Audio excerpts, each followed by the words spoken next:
and he's written a wonderful piece that will be premiering on All Saints Sunday. It's called Echoes of Heaven.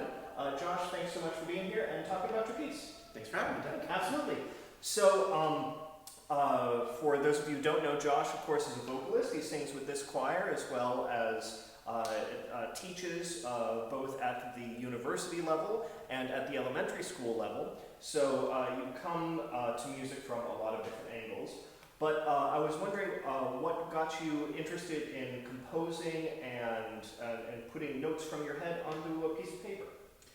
So for a long time I saw composing as like this mystical process that I thought that I just couldn't be a part of. My training is both in education and performance and not so much in composition. So I was a little afraid for a long time to start, but I think I got to a point where I had sung so many different types of music and music styles that I thought that I wanted to take a crack at this vocal choral music idiom. That makes perfect sense, and it's very much, you know, sort of in the tradition of composers throughout the world, that they, for many traditions, you might be a performer first, so that you are inculcating all this performance practice knowledge and getting a sense of what it's like to perform with these forces or sing certain texts, and then composition sort of grew out of that. So that makes perfect sense.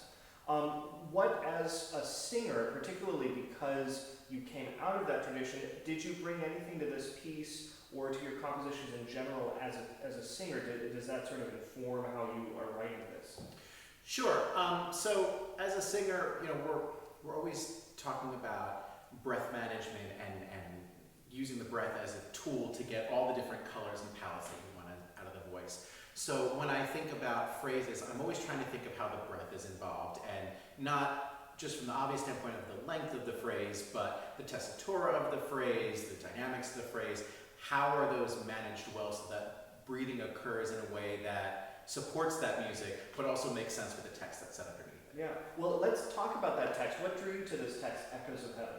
So I was interested in setting something from a Christian mystic standpoint. That was something that was interesting to me. So as I was looking through different texts, I actually didn't know about this poem form before called the echo poem. And so this is a Herbert poem, and you basically get one line of poetry, and then you get a phenome at the end that creates sort of a pun, but not a funny pun, more of an irony, kind of alternate thinking pun. Funny, not funny, ha-ha. Exactly, yeah. Yes. And in this particular sense, we get these words that give a dual meaning to the lines that came before. That's really cool.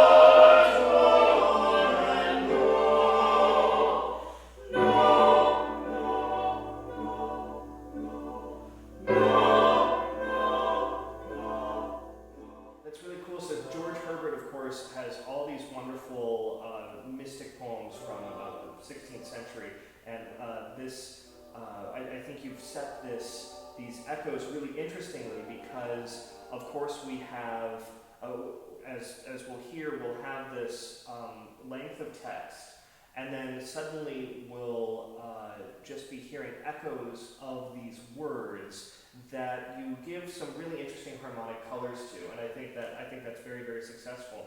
You also have, in the midst of this, some instances where we kind of go into a sort of chant form, and chant as well as some free form improvisatory music.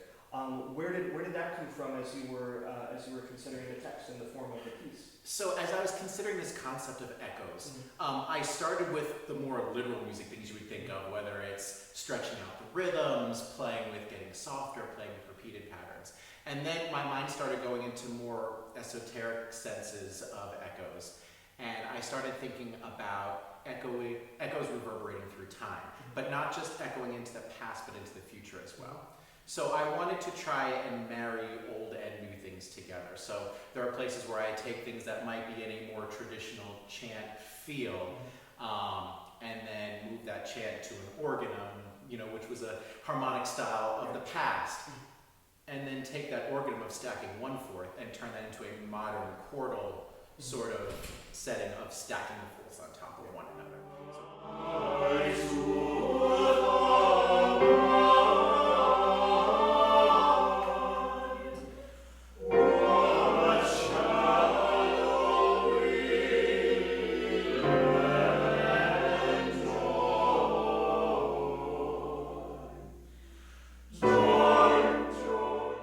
This idea that the essence of the piece itself is also echoing forward and backward in time.